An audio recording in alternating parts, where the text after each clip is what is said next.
Hello दोस्तों, आइए जानते हैं हम आज कृष्ण के बारे में बहुत ही रोचक जानकारी सुनेंगे। 3112 ईसा पूर्व हुए भगवान श्री कृष्ण एक राजनीतिक, आध्यात्मिक और योद्धा ही नहीं थे, वे हर तरह की विद्याओं में परंपरागत थे। भगवान श्री कृष्ण से धर्म का एक नया रूप और संघ शुरू होता है। श्री कृष्ण ने धर्म, राजनीति, समाज और नीति नियमों का व्यवस्थीकरण किया था। इसलिए हम इनके लिए 14 रहस्यमयी तथ्य लेके आए हैं जिन्हें आप जानकर हैरान हो जाएंगे। पहला तथ्य, किस रंग के थे भगवान श्री कृष्ण? जनश्रुति के अनुसार कुछ लोग श्री कृष्ण की त्वचा का रंग काला और ज़्यादातर लोग श्याम रंग का मानते हैं। श्याम रंग अर्थात कुछ काला और कुछ नीला, मतलब काले जैसा नीला। जैसा सूर्यास्त के बाद जब दिन अस्त होने वाला रहता है तो आसमान का रंग काले जैसा नीला हो जाता है। जनश्रुति अनुसार उनका रंग ना तो काला ना ही नीला था, यह भी कि उनका रंग काला मिश्रित नीला भी नहीं था। उनकी त्वचा का रंग श्याम रंग भी नहीं था।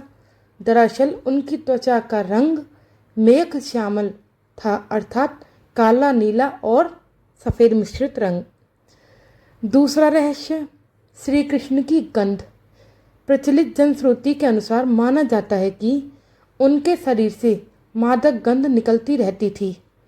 इस गंध को वो अपने गुप्त अभियानों में छिपाने का उपक्रम करते थे। यही खूबी द्रौपदी में भी थी।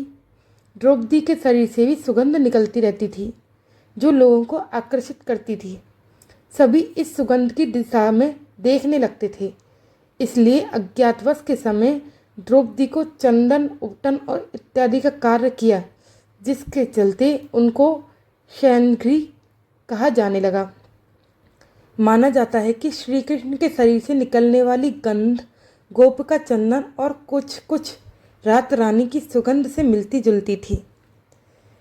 इसलिए अब तीसरा रहस्य सुनिए, श्री कृष्ण के शरीर का गुण। कहते हैं कि भगवान श्री कृष्ण की देह कोमल अर्थात लड़कियों के समान मृदु थी, लेकिन युद्ध के समय उनकी देह विस्तृत और कठोर हो जाती थी। जनश्रुति के अनुसार ऐसा माना जाता है कि ऐसा इसलिए हो जाता था क्योंकि वे योग और कलारी पट्टू विद्या में परंपरागत थे। इसका मतलब यह है कि कृष्ण अपनी देह को किसी भी प्रकार का बनाना जानते थे। इसलिए स्त्रियों के समान दिखने वाला उनका कोमल शरीर युद्ध के समय अत्यंत ही कठोर दिखाई देने लगता था। यही गुण कर्ण और द्रौपदी के शरीर में भी था। चौथा रहस्य, सदा जवान बने रहने श्री कृष्ण। श्री कृष्ण का जन्म मथुरा में हुआ।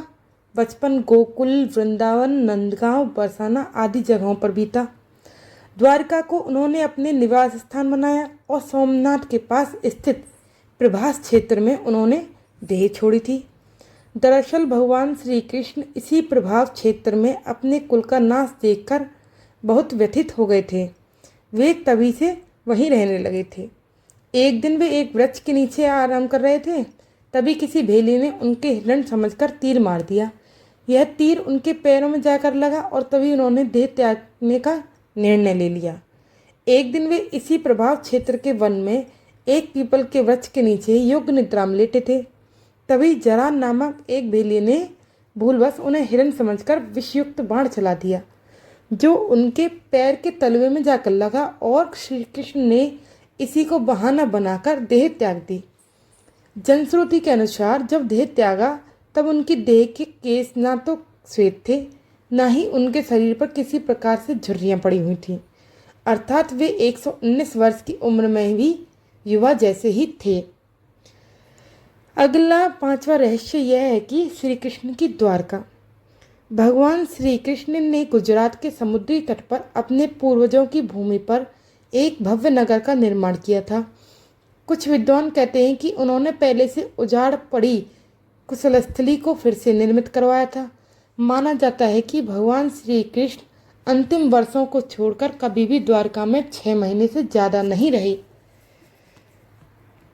जो भी हो, श्री कृष्ण इस नगरी को विश्वकर्मा और मैदानव से मिलकर बनाया था।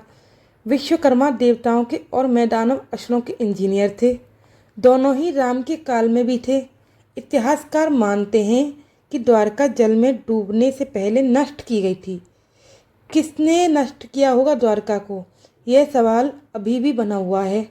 हालांकि समुद्र के भीतर द्वारका के अवशेष ढूंढ लिए गए हैं। वहाँ उस समय के जो बर्तन मिले हैं वो 1528 ईसा पूर्व से 30,000 ईसा पूर्व के बताए जाते हैं। और इसी में अगला छठा रहस्य, श्री कृष्ण, ईसा मसीह और बुद्ध का प्रभाव। हालांकि यह भी शोध का विषय बताया गया है कि जितने भी लोगों ने इस शोध पर किया, उनका कहना यह है कि ईसा मसीह ने भारत का भ्रमण किया था और वे कश्मीर से लेकर जगन्नाथ मंदिर तक गए थे।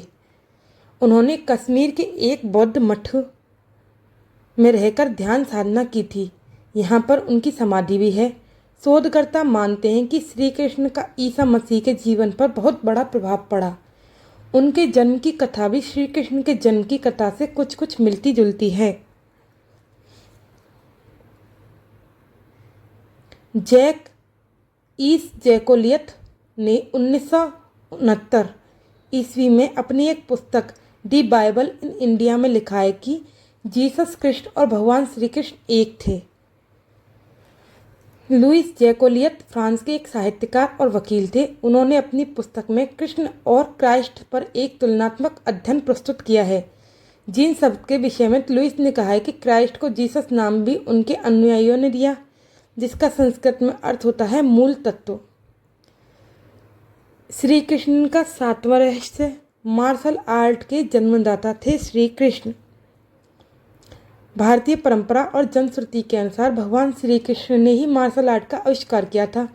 दरअसल पहले इस काला रिपेट्टू कहा जाता था। इस विद्या के माध्यम से ही उन्होंने चाणूर और मुष्टिक जैसे मल्लों का वध किया था। तब उनकी उम्र 16 वर्ष की थी। मथुरा में दुष्ट रजक के सिर को हथेली के प्रहार से काट दिया था। जनश्रुति के अनुसार श्री कृष्ण ने मार्शल आर्ट का विकास ब्रज क्षेत्र के वनों में किया था। डांडिया रास उसी का एक नृत्य रूप है। काला रिपेट्टू विद्या के प्रथम आचार्य श्री कृष्ण को माना जाता है। हालांकि इस बाद इस विद्या को अगस्त्य मुनि ने प्रचारित किया था। इस विद्या के कारण ही नारायणी सेना भारत की सबसे भयंकर प्रहारक सेना बन गई थी। श्री कृष्ण ने ही काला रिपेट्टू की नींव रखी, जो बाद में बोधि धर्मन ने होते हुए आधुनिक मार्शल आर्ट में विकसित हुई। बोधि धर्मन के कारण ही यह विद्या चीन, जापान आदि बौद्ध राष्ट्रों में खूब फली फूली। आज भी यह विद्या केरल और कर्नाटक में प्रचलित है। इस विद्या को अपनी नारायणी सेना को सिखाकर श्री कृष्ण ने डांडिया रास इसी का एक रूप है। मार्शल आर्ट के कारण उस काल में नारायणी सेना को भारत की सबसे भयंकर और प्रहारक माना जाता था। आठवां रहस्य, परशुराम जी ने दिया था सुदर्शन चक्र। श्री कृष्ण के पास यूं तो कई प्रकार के दिव्यास्त्र थे, लेकिन सुदर्शन चक्र मिलने के बाद सभी और उनकी साख बढ़ गई थी। शिवाजी सामंत की किताब युगांधर अनुसार श्री कृष्ण को भगवान परशुराम ने सुदर्शन चक्र प्रदान किया था, तो दूसरी ओर वे पाशुपात्र चलाना भी जानते थे। पाशुपात्र शिव के बाद श्री कृष्ण और अर्जुन के पास ही था। इसके अलावा उन्होंने पाशुपात्र भी था, जो शिव वशुगण भीष्म के पास ही था।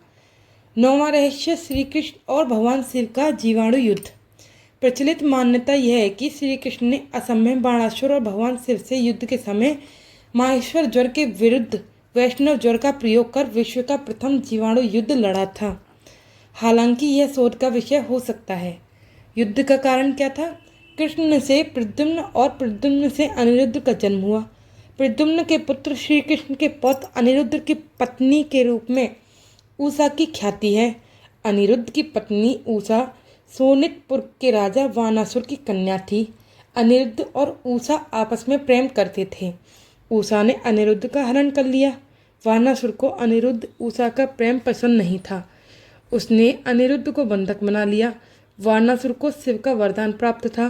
भगवान शिव को इसके कारण श्री कृष्ण से युद्ध करना पड़ा। अंत में देवताओं के समझाने के बाद यह युद्ध रुका था। भगवान श्री कृष्ण 1664 कलाओं में दक्ष थे। एक और वे सर्वश्रेष्ठ धनुर्धर थे, तो दूसरी ओर द्वंद्व युद्ध में भी माहिर थे।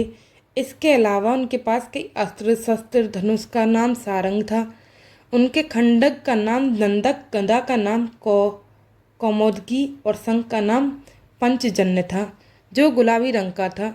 श्री कृष्ण के पास जो रथ था उनका नाम जैत्र, दूसरे का नाम गरुड़ध्वज और उनके सारथी का नाम दारुक। उनके अश्वों का नाम शैव्य, सुग्रीव, मेघपुष्प, बलाहक था। 10वां रहस्य श्री कृष्ण की प्रेम का और पत्नियां। कृष्ण के बारे में अक्सर यह कहा जाता है कि उनकी 16,000 पटरानियाँ थीं, लेकिन यह गलत है। उनकी मात्र 8 पत्नियाँ थीं। श्री कृष्ण की 16,000 पटरानियों के बारे में कहा जाता है, दरअसल वे सभी भौमासुर, जिसके नरकासुर भी कहते हैं, उनके यहाँ बंधक बनाई गई महिलाएं थीं, जिसको श्री कृष्ण ने मुक्त कराया था। ये महिला किसी की माँ थी, किसी की बहन तो किसी की पत्नियाँ थीं, जिनको भौमासुर अपहरण करके ले गया था। दरअसल ब्रह्मवैवर्त पुराण, गीत गोविंद और जनश्रुतियों में इसका जिक्र है कि राधा, ललिता आदि उनकी प्रेमिकाएं थीं। राधा की कुछ सखियां भी कृष्ण से प्रेम करती थीं, जिनके नाम ने चित्रा, सुदेवी, ललिता, विशाखा, चंपकलता, तुंगविद्या, इंदुलेखा, रगदेवी, सुदेवी। ब्रह्मवैवर्त पुराण अनुसार कृष्ण की कुछ ही प्रेमिकाएं थीं, जिनके नाम इस तरह हैं: चंद्रावली, श्यामा, शैव्या, पद्मा, राधा, ललिता, विशाखा और भद्रा। माना जाता है कि ललिता नाम की प्रेमिका को मोक्ष नहीं मिल पाया था, तो बाद में उसने मीरा के नाम से जन्म लिया। श्री कृष्ण की प्रेमिका का राधा का जिक्र महाभारत में कहीं भी नहीं मिलता। इसके अलावा सबसे पुराने हरिवंश और विष्णु पुराण में भी राधा का जिक्र नहीं मिलता। भगवत पुराण में भी राधा का जिक्र नहीं है। ब्रह्मवैवर्त पुराण के बारे में कहा जाता है कि संभवतः यह चाणक्य या गुप्त काल में लिखा गया था। अगला रहस्य है 11वां। कई लोगों को जीवित कर दिया था श्री कृष्ण ने। ऋषि संदीपनी को जब गुरु दक्षिणा मांगने के लिए कहा गया था, तब गुरुदेव ने कहा कि मेरे पुत्र को एक असुर उठा ले गया है, आप उसे वापस ले आएं तो आपकी बड़ी कृपा होगी। श्री कृष्ण ने गुरु के पुत्र को कई जगह पर ढूंढा और अंत में वे समुद्र के किनारे चले गए, जहाँ से उन्हें पता चला कि असुर उसे समुद्र में ले गया है, तो श्री कृष्ण भी वहीं पहुँच गए। बाद में पता चला उसे तो यमराज ले गए हैं। तब श्री कृष्ण ने यमराज से गुरु के पुत्र को हासिल कर लिया और गुरु दक्षिणा पूर्ण की। इस तरह अर्जुन की पत्नियां थीं 4: द्रौपदी, सुभद्रा, उलूपी, चित्रांगदा। द्रौपदी से श्रुतकर्मा, सुभद्रा से अभिमन्यु, उलूपी से इरावत और चित्रांगदा से प्रभुवाहन नामक पुत्रों की प्राप्ति हुई। अभिमन्यु का विवाह महाराज विराट की पुत्री उत्तरा से हुआ। महाभारत युद्ध में अभिमन्यु वीर गति को प्राप्त हुए। जब महाभारत का युद्ध चल रहा था, तब उत्तरा गर्भवती थी। उसके पेट में अभिमन्यु का पुत्र पल रहा था। द्रोण पुत्र अश्वत्थामा ने यह संकल्प लेकर ब्रह्मास्त्र छोड़ा था कि पांडवों का वंश नष्ट हो जाए। द्रोण पुत्र अश्वत्थामा के ब्रह्मास्त्र प्रहार से उत्तरा ने मृत शिशु को जन्म दिया था, किंतु भगवान श्री कृष्ण ने अभिमन्यु उत्तरा पुत्र को ब्रह्मास्त्र के प्रयोग के बाद भी फिर से जीवित कर दिया। यही बालक ऐसे कई उदाहरण हैं जबकि भगवान श्री कृष्ण ने लोगों को फिर से जीवित कर दिया। भीम पुत्र घटोत्कच के पुत्र बर्बरीक की गर्दन कटी होने के बावजूद श्री कृष्ण ने उसे महाभारत युद्ध की समाप्ति तक जीवित रखा था। 12वां रहस्य है श्री कृष्ण का दिल, जो कि जगन्नाथपुरी में धरती को भगवान विष्णु का स्थल माना जाता है। वहाँ ये वाली कहानी सुनने के लिए मेरी दूसरी वीडियो पड़ी हुई है, भगवान श्री कृष्ण का दिल, वो वाली सुने। इससे अगला रहस्य है 13वां। नहीं हुआ था यदुवंश का नाश। महाभारत युद्ध की समाप्ति के बाद जब युधिष्ठिर का राजतिलक हो रहा था, तब कौरवों की माता गांधारी ने महाभारत युद्ध के लिए श्री कृष्ण को दोषी ठहराते हुए शाप दिया था कि जिस प्रकार कौरवों के वंश का नाश हुआ है, ठीक उसी प्रकार यदुवंश का भी नाश होगा। शाप के चलते हुए श्री कृष्ण द्वारका लौटकर यदुवंशियों को लेकर प्रभास क्षेत्र में आ गए। कुछ दिन बाद महाभारत युद्ध की चर्चा करते हुए सात्यकी और कृतवर्मा में विवाद हो गया। सात्यकी ने गुस्से में आकर कृतवर्मा का सिर काट दिया। इससे उनमें आपसी युद्ध भड़क उठा और वे समूहों में विभाजित होकर एक दूसरे का संहार करने लगे। इस लड़ाई में श्री कृष्ण के पुत्र प्रद्युम्न और मित्र सात्यकी समेत सभी यदुवंशी मारे गए। केवल बब्रू और दारुक ही बचे थे।